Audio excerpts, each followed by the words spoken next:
नमस्कार। इस वीडियो में हम कांग्रेस के नए रिलीज्ड न्याय पत्र या उनके मैनिफेस्टो को एनालाइज करेंगे। देखेंगे कि कांग्रेस ने किस वर्ग के लिए क्या वादे किए हैं इस मैनिफेस्टो में और क्या वो कितने इंप्लीमेंटेबल हैं। इसको कंपेयर करेंगे कांग्रेस के पास्ट परफॉर्मेंस से और बीजेपी के करंट परफॉर्मेंस से और देखेंगे कि इस चुनाव में ये मैनिफेस्टो क्या जनता को लुभा पाएगा। नमस्कार दोस्तों, मेरा नाम है उत्कर्ष और आप देख रहे हैं द एवरेज इंडियन चैनल पर ये नई इलेक्शन सीरीज माहौल इलेक्शन का। इलेक्शंस में अब बस 7 दिन बचे हैं। अब ये आखिरी समय है वोटर्स को अपनी तरफ कन्विंस करने का। इसी कॉन्टेक्स्ट में कांग्रेस ने अपना नया घोषणा पत्र, जिसको वो न्याय पत्र कहते हैं, उसको लॉन्च किया है। मैनिफेस्टोज बहुत इंपॉर्टेंट है इलेक्शंस में। क्यों? क्योंकि ये चैलेंजर पार्टी को एक मौका देता है अपना विजन, अपनी सोच जनता के सामने रखने का। एक अल्टरनेटिव तरीका पेश करता है जनता के सामने देश को आगे बढ़ाने का। एक आखिरी मौका है इनकम्बेंट सरकार के फेलियर्स पर वार करने का और जनता को कन्विंस करने का कि दूसरा सही ऑप्शन हम हैं। वैसे तो मैनिफेस्टोज में कई आइडियल बातें की जाती हैं कि हम पावर में आएंगे तो हम ये करेंगे, हम वो करेंगे, बट मैनिफेस्टो में और सरकार के असली काम में वही डिफरेंस होता है जो कि शादी के पहले और शादी के बाद वाले प्यार में होता है। बट यहाँ पर still intent of the party देखा जाता है, उनकी डायरेक्शन देखी जाती है सोच की। इससे पहले कि हम इस मैनिफेस्टो को एनालाइज करें, ये डिस्क्लेमर मैं आपको पहले ही दे देता हूँ कि ये मैनिफेस्टो कांग्रेस का है, इंडिया गठबंधन का नहीं है। तो जो भी वादे इसमें कांग्रेस कर रही है, उनमें से कितने वो इंप्लीमेंट कर पाएगी, वो इस कोएलिशन के डायनेमिक्स और बाकी पार्टीज के सहमत होने पर निर्भर करेगा। तो चलिए अब पॉइंट बाय पॉइंट समझते हैं कांग्रेस के इस रिलीज्ड मैनिफेस्टो को। ये एक 48 पेज का डॉक्यूमेंट है जिसमें 25 गारंटीज दी गई हैं। इसको मोदी की गारंटी वर्सेस कांग्रेस की गारंटी की तरफ पोजीशन किया जा रहा है इलेक्शंस में। राहुल गांधी का कहना है कि उन्होंने जो 2 यात्राएं की, भारत जोड़ो यात्रा और न्याय यात्रा, उस दौरान लोगों ने जो अपनी तकलीफें उनसे शेयर की, उन्हीं के बेस पर ये सारे वादे मैनिफेस्टो में डाले गए हैं।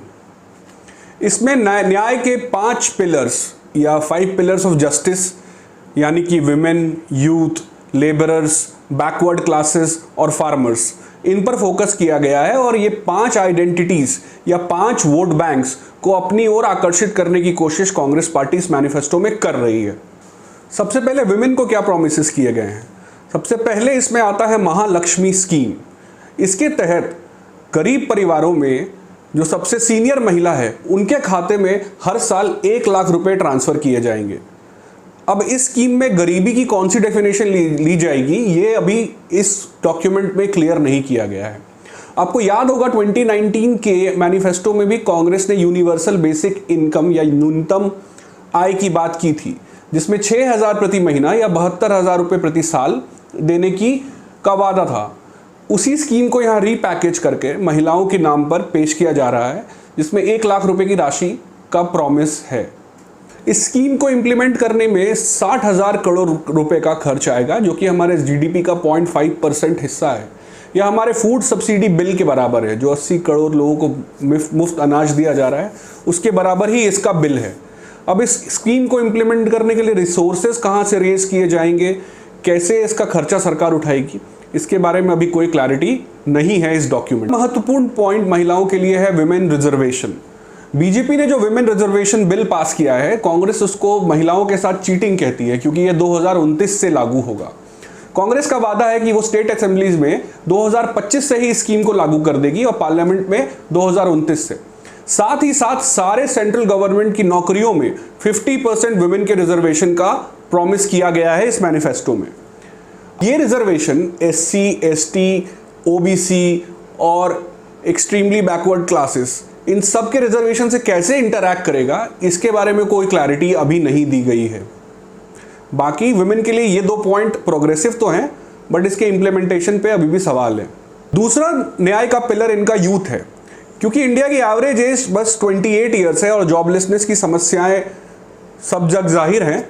ऑल्सो बीजेपी सरकार का परफॉर्मेंस इस फ्रंट पर अच्छा नहीं रहा है, तो उसी को अटैक करते हुए कांग्रेस ने यूथ पर फोकस किया है और इसके तहत नेशनल अप्रेंटिसशिप स्कीम लाई है, जिसके तहत जो भी युवा हैं जो कि 25 साल से कम आयु के हैं और उन्होंने डिप्लोमा या ग्रेजुएशन कर रखी है, उनको अप्रेंटिसशिप दिलाई जाएगी इंडस्ट्री के अंदर और हर साल 1 लाख रुपए राशि उनके अकाउंट्स में ट्रांसफ़र की जाएगी। इससे सरकार स्किलिंग और रेम्यूनरेशन दोनों प्रॉब्लम्स को एक साथ सॉल्व करने की कोशिश कर रही है। इसमें भी 0.2% ऑफ जीडीपी का खर्चा आएगा, जो कि एस्टिमेटेड है फिलहाल। दूसरा पॉइंट यूथ के फेवर में है कि सेंट्रल गवर्नमेंट में जो 30 लाख खाली वैकेंसीज हैं, उन सब को भरने का वादा इस मैनिफेस्टो में किया गया है। साथ ही one time education loan waiver की बात इस मैनिफेस्टो में की गई है, जिसमें स्टूडेंट्स जिन्होंने पढ़ाई के लिए लोन लिया है उनको लोन वेवर दे दिया जाएगा अगर कांग्रेस सत्ता में आती है तो।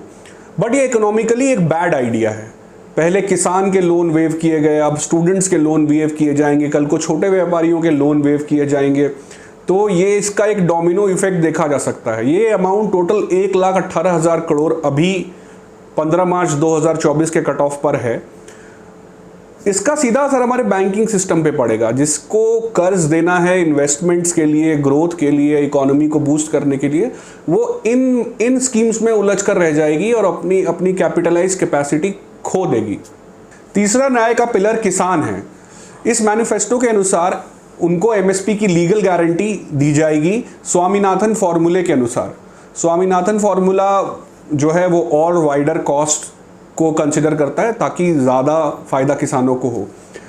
पर पूछने वाले ये सवाल पूछेंगे कि स्वामीनाथन कमेटी की रिपोर्ट 2006 में आई थी, उसके बाद यही यूपीए सरकार उस रिपोर्ट पर 8 साल बैठी रही, इन्होंने तब तो इम्प्लीमेंट नहीं किया, तो अब इसको अगर मैनिफेस्टो में डाला है तो क्या इंटेंट वाकई में है? दूसरी बात कि अगर हम इसको इम्प्लीमेंट कर देंगे तो हमारे देश में food subsidy bill shoot up हो जाएगा, इन्फ्लेशन हाई हो जाएगा, गवर्नमेंट के फाइनेंसेस डगमगा जाएंगे। साथ ही साथ WTO यानी वर्ल्ड ट्रेड ऑर्गेनाइजेशन में इंडिया के पास 10% ऑफ द टोटल क्रॉप्स ही सब्सिडाइज करने की लिमिट है, जिस पर थाईलैंड ने हाल ही में हमारे ऊपर कंप्लेन की थी, तो वो लिमिट भी हम ब्रीच कर जाएंगे। तो इंटरनेशनल कम्युनिटी को भी ये समझाना हमारे लिए मुश्किल होगा कि ये हम क्यों और कैसे कर रहे हैं। चौथा न्याय का पिलर श्रमिक या लेबरर्स हैं। यहाँ ग्रामीण मनरेगा की तरह शहरी मनरेगा लाने की योजना है। इसमें 100 days of guaranteed employment to urban labourers की बात की गई है, बट इसको फाइनेंस करने में भी 2% ऑफ जीडीपी का खर्चा आएगा, जिसके रिसोर्सेज की बात नहीं की गई है। तो पूरे प्लान में आप देखिएगा कि जो प्रॉमिस है और जो plan to achieve that promise है, उसमें एक गैप पर्टिनेंट है और उस गैप को एड्रेस नहीं किया गया है। साथ ही साथ मिनिमम वेज को 400 रुपये करने की गारंटी इस मैनिफेस्टो में दी गई है। मिनिमम वेज पूरे देश में वेरी करता है। जो हिंदी हार्टलैंड के स्टेट्स हैं जैसे कि बिहार, यूपी और मध्य प्रदेश, यहाँ मिनिमम वेज अभी भी 217, 235, 240 इस तरह है। तो 400 का वादा करके उन श्रमिकों के वोटों को आकर्षित करने की योजना इसमें कांग्रेस की साफ झलकती है। पांचवा पिलर इनके न्याय का है हिस्सेदारी या पार्टिसिपेशन। इसमें कास्ट सेंसस के अनुसार जिसकी जितनी हिस्सेदारी उतनी उसकी भागीदारी, जो राहुल गांधी का स्लोगन है। कास्ट सेंसस करवाकर रिजर्वेशन के 50% कैप को ब्रीच कर रिजर्वेशन को रिवाइज करने का वादा है। तो इसमें कास्ट बेस्ड पोलराइजेशन हमको समाज में देखने को मिलेगा। ऑल्सो EWS जो कैटेगरी रिजर्वेशन अभी सिर्फ हायर कास्ट के लिए रिजर्व्ड है, उसमें भी ऑल कास्ट का पार्टिसिपेशन करने का प्रपोजल कांग्रेस ने लेकर आया है। तो जनता में ये पॉइंट थोड़े डिस्कशंस पैदा करेगा, थोड़ी डिवाइड पैदा करेगा, पोलराइज करेगा। ये इससे कांग्रेस सारे पिछड़ों का वोट खींचने की उम्मीद कर रही है। देखते हैं अब लोग कैसे रिस्पॉन्ड करते हैं इस पर्टिकुलर पॉइंट पर। साथ ही में LGBTQ कम्युनिटी के सिविल यूनियन को रिकॉग्नाइज करने की और सीनियर सिटीजन्स के पेंशन को 200 से 400 के ब्रैकेट से बढ़ाकर 1000 रुपये करने की बात की गई है। पूरे मैनिफेस्टो में राइट्स शब्द का प्रयोग 40 दफ़ा किया गया है। तो राइट्स बेस्ड अप्रोच तो कांग्रेस का पहले भी 2004 से 14 के काल में था। आपको याद होगा कई राइट्स बेस्ड लेजिस्लेशन लाए गए थे, जैसे right to information, right to food, right to education, right to work यानी मनरेगा, और फॉरेस्ट राइट्स एक्ट भी लाया गया था। साथ ही में लोन वेवर्स और पे कमीशन हाइक्स भी किए गए थे। तो इन राइट्स बेस्ड फाइनेंशियल स्कीम्स के साथ प्रॉब्लम ये है कि ये स्कीम्स एक बार रोल आउट हो गई तो किसी भी सरकार के लिए पॉलिटिकली इनको वापस लेना बहुत मुश्किल हो जाता है, ये परपेचुइटी तक चलेंगी। सेकेंडली कि ये क्योंकि सरकार के खर्चे के फिक्स्ड कॉस्ट का पार्ट हो जाता है, सरकार के पास अदर एवेन्यूज पे ग्रोथ के लिए, इन्वेस्टमेंट के लिए, इन सब के लिए खर्च करने को पैसे ज़्यादा बचते नहीं, स्पेस ज़्यादा बचती नहीं। थर्डली सरकार को ये खर्च उठाने के लिए बोरोइंग बढ़ानी पड़ती है।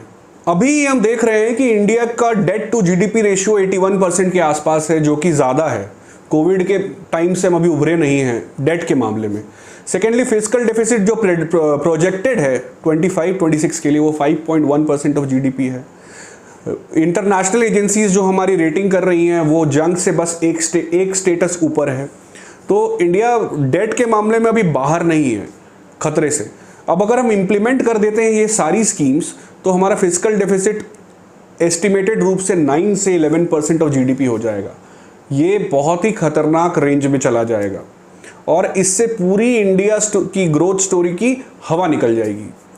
ये कैसे निकल जाएगी इसको समझते हैं। लोगों के हाथों में डायरेक्ट पैसा देने से कंजम्पशन देश में बढ़ेगा, कंजम्पशन बढ़ने से मनी सप्लाई बढ़ेगी। अब सरकार इस सारा खर्चा उठाने के लिए बोरो करेगी बैंक्स से, तो फिजिकल डेफिसिट बढ़ेगा। अब ये सब होने से इकोनॉमी में इन्फ्लेशन हाई हो जाएगी। जैसे ही इकोनॉमी में इन्फ्लेशन हाई होगी, आरबीआई इस इन्फ्लेशन को रोकने के लिए इंटरेस्ट रेट्स को हाइक करेगा। अब इंटरेस्ट रेट्स जब हाई हो जाएंगे तो प्राइवेट सेक्टर के लिए बोरोइंग महंगी हो जाएगी, वो इन्वेस्टमेंट नहीं करेगा। इवन सरकार के लिए इन्वेस्ट करने के लिए जगह नहीं बचेगी इंफ्रास्ट्रक्चर और ग्रोथ के लिए, तो इन्वेस्टमेंट्स स्लो डाउन हो जाएंगे। अब जैसे ही इन्वेस्टमेंट स्लो डाउन हो जाएंगे तो ग्रोथ स्लो हो जाएगी। अब हाई फिजिकल डेफिसिट और लो ग्रोथ, इस कॉम्बिनेशन के वजह से हमारी रेटिंग को डाउनग्रेड कर दिया जाएगा। तो जैसे ही हमारी रेटिंग डाउनग्रेड होगी तो फॉरेन इन्वेस्टर्स सारे पैनिक हो जाएंगे। वो पैनिक हो जाएंगे तो अपना सारा पैसा लेके इंडिया से बाहर जाएंगे।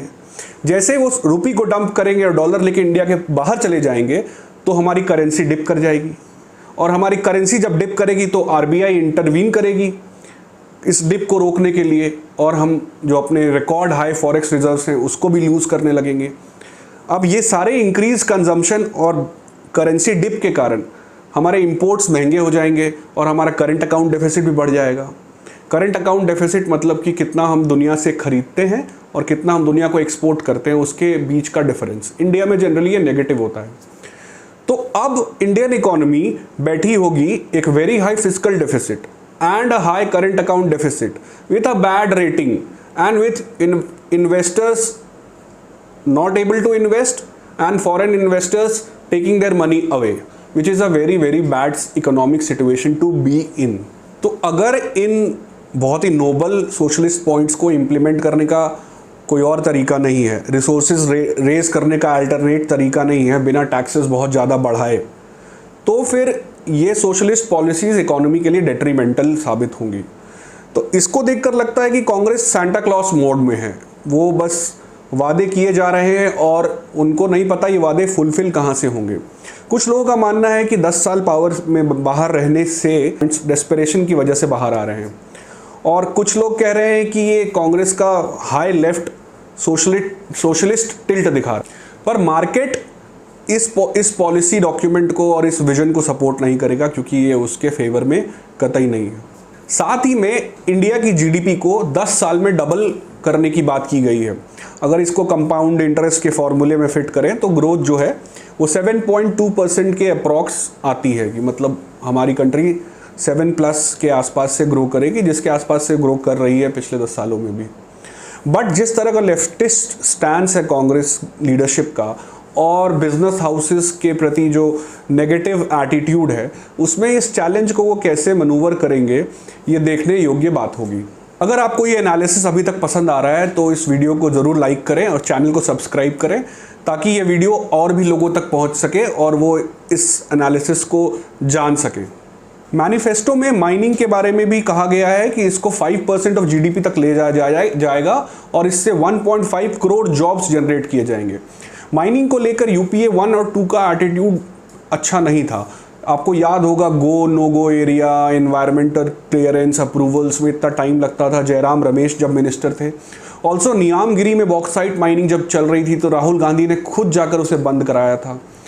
तो माइनिंग इंडस्ट्री के प्रति वो सस्पिशियस थे, बट किंतु इस बार वो माइनिंग को सपोर्ट करने का वादा कर रहे हैं और कह रहे हैं कि रेयर अर्थ मिनरल्स जो कि इंपॉर्टेंट है हमारी सेमीकंडक्टर इंडस्ट्री के लिए और ऑल्सो इलेक्ट्रिक व्हीकल्स के बैटरीज के लिए, जिन जिन दोनों इंडस्ट्रीज में इंडिया बहुत अग्रेसिवली इन्वेस्ट कर रहा है, तो उसको कांग्रेस परस्यू करेगी और माइनिंग के थ्रू बहुत सारी जॉब्स जनरेट करेगी। इसके अलावा सेंटर के सेस को टैक्स टेररिज्म कहा गया है। सेस का मतलब यह है कि वो अमाउंट जो आपके टैक्स के ऊपर लगता है, ये पैसा बाकी टैक्स की तरह सेंटर और स्टेट में बंटता नहीं, बट ये सीधे सेंट्रल गवर्नमेंट की तिजोरी में चला जाता है। तो इस सेस की करंट वैल्यू 22% है। तो राहुल गांधी या कांग्रेस का ये कहना है कि इसको वो घटा के 22 से 5% ले आएंगे और फेडरलिज्म यानी कि स्टेट गवर्नमेंट्स की फाइनेंशियल हेल्थ को और मजबूत करेंगे। मैन्युफैक्चरिंग जो कि एक इम्पॉर्टेंट हिस्सा इकोनॉमी का, उसकी हिस्सेदारी 14% से बढ़ाकर 20% ले जाने का वादा है, जो कि बीजेपी के शासनकाल में 16 से घटकर 13 पर आ गई है। तो मैन्युफैक्चरिंग को एक पुश देने की बात कही गई है।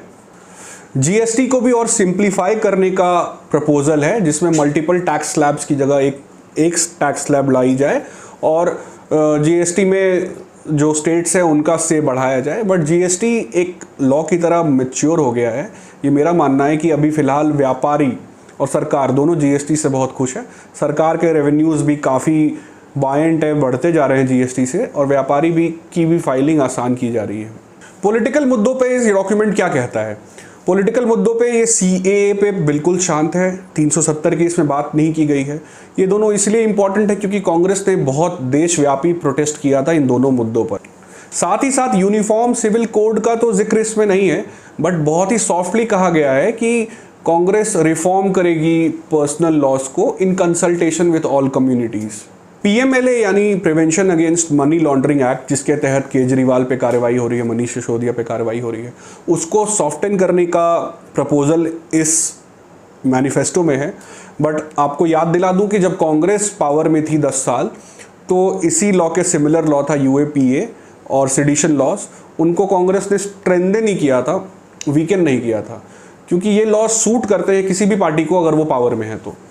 तो कोई भी पार्टी जो पावर में रहेगी इनको सॉफ्टन करेगी, इसको बिलीव करना थोड़ा मुश्किल है। साथ ही जम्मू और कश्मीर को फुल स्टेटहुड देने की बात की गई है और लद्दाख को 6th शेड्यूल के तहत स्पेशल राइट्स देने की बात कही गई है, जिसके लिए सोनम वांगचुक अभी फिलहाल प्रोटेस्ट कर रहे हैं। तो स्टेटस इस पर यह है कि सुप्रीम कोर्ट के ऑर्डर के तहत 30 सितंबर से पहले जम्मू कश्मीर में इलेक्शंस होने वाले हैं और बीजेपी ने भी स्टेटहुड की डिमांड को अपोज नहीं किया है, बट टाइमलाइन अभी कमिट नहीं की है। लद्दाख का इशू फिलहाल चल रहा है। डिफेंस और फॉरेन अफेयर्स में भी कुछ पॉइंट्स मेंशन्ड हैं, जैसे कि चाइना के साथ रिलेशनशिप को सुधारा जाएगा और जो एरियाज पेट्रोलिंग राइट्स इंडिया ने लूज़ कर दिए हैं चाइना के साथ, उनको रिक्लेम करने की बात की गई है। ऑल्सो मालदीव से रिलेशनशिप सुधारने का वादा इसमें किया गया है।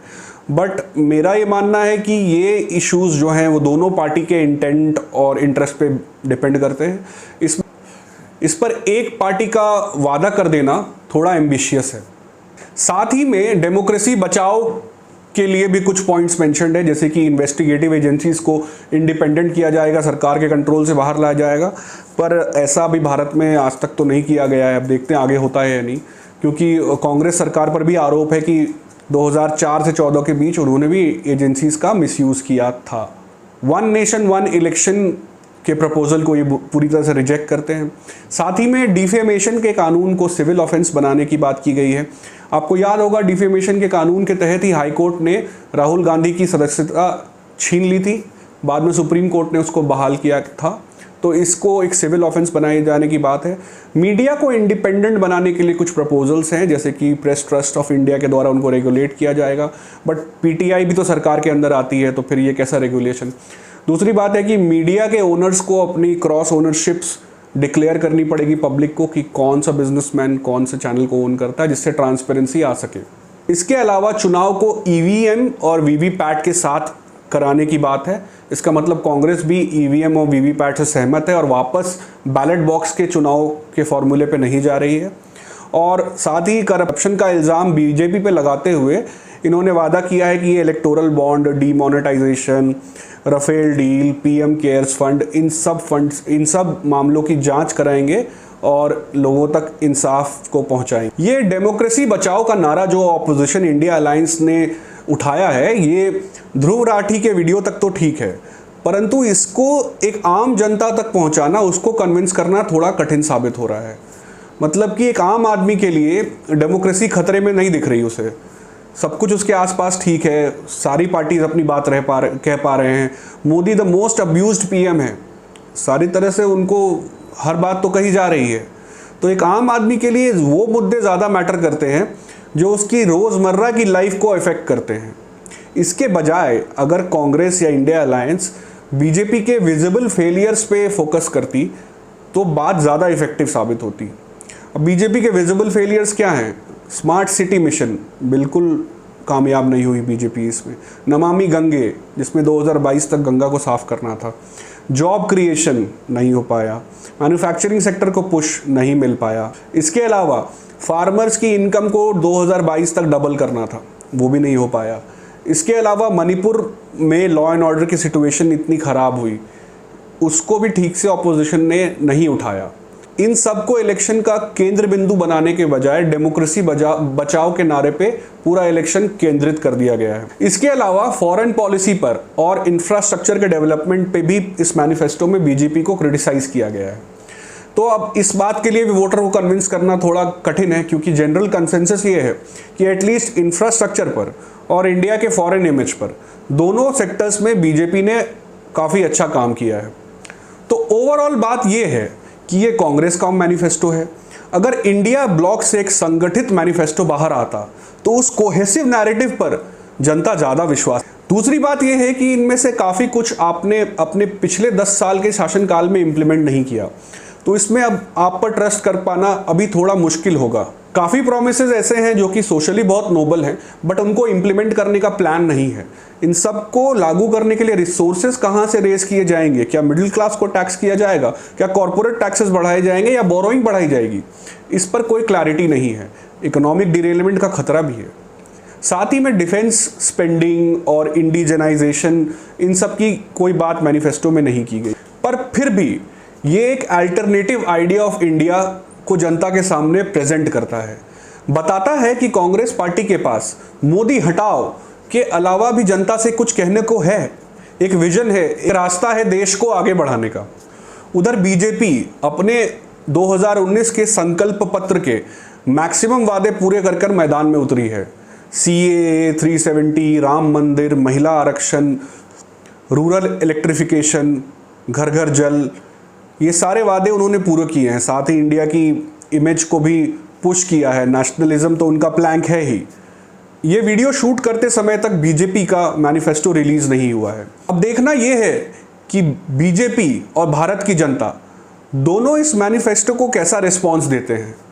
बीजेपी क्या इनसे स्वे होकर वो भी पॉपुलिस्ट वादे करेगी, या वो इकोनॉमिकली राइट अपने पॉलिसीज से स्टिक करेगी? और क्या ये वादे जनता का मन बदलने में कामयाब होंगे या ये बस लॉफ्टी प्रॉमिसेस साबित होंगे? आप नीचे कमेंट कर कर अपनी राय इस एनालिसिस पर ज़रूर बताएं और बताएं कि कांग्रेस के मैनिफेस्टो के पॉइंट्स में आपको क्या मेरिट लगता है। आपकी सहूलियत के लिए मैंने पूरा मैनिफेस्टो अपने डिस्क्रिप्शन बॉक्स में अटैच कर दी। वीडियो देखने के लिए बहुत बहुत धन्यवाद। अगले हफ्ते फिर हाजिर होऊंगा एक नए विषय को लेकर। तब तक के लिए धन्यवाद। एक एवरेज इंडियन।